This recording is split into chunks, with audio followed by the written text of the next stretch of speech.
Japan வரலாற்றில் இடம் பிடித்த இந்தியர். ஜப்பானில் உள்ள புல்லட் ட்ரெயின் போல இந்தியாவிலும் வருகின்ற 2027ஆம் ஆண்டு ஆகஸ்ட் மாதம் முதல் இயக்கப்பட உள்ளது. இதற்காக ஒப்பந்தங்கள் போடப்பட்டு ஜப்பானுடன் கைகோர்த்துள்ளது இந்தியா. எப்போதும் ரயிலின் அடியில கற்கள் இருப்பது போல இல்லாம ஜப்பானில் உள்ளது போல் ஜே-ஸ்லாப் டிராக் சிஸ்டம் இந்தியாவில் முதன்முறையா பயன்படுத்த உள்ளது. இந்த புல்லட் ட்ரெயின் மும்பையில இருந்து அகமதாபாத் வர கிட்டத்தட்ட 508 கிலோமீட்டர் வரை பயணம் செய்ய ஏற்பாடு செய்யப்பட்டிருக்கு. சாதாரணமா 6 மணி நேரத்துக்கும் மேலாகும் இந்த பயண நேரம் புல்லட் ட்ரெயின்ல 2 மணி நேரத்திற்கும் குறைவாக மாறும்னு சொல்லப்படுது. இப்பேற்பட்ட ரயிலை இயக்குறது அவ்வளோ ஈஸி இல்லைங்க. விமானத்தை இயக்க எடுக்கும் பயிற்சியை விட இந்த புல்லட் ட்ரெயினுக்கு அதிகம் பயிற்சி எடுக்கணும்.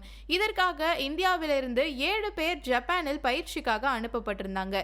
இதில் பயிற்சியை முடித்த இந்திய டிரைவர் விஷால்குமார் என்பவர் ஜப்பானில் அதிவேக புல்லட் ரயிலை இயக்கியிருக்காரு. ஜப்பான் வரலாற்றிலேயே ஒரு வெளிநாட்டவர் முதல்ல மக்கள் பயணம் செய்யும் அதிவேக புல்லட் ட்ரெயினை இயக்கியது இதுவே முதல் முறை.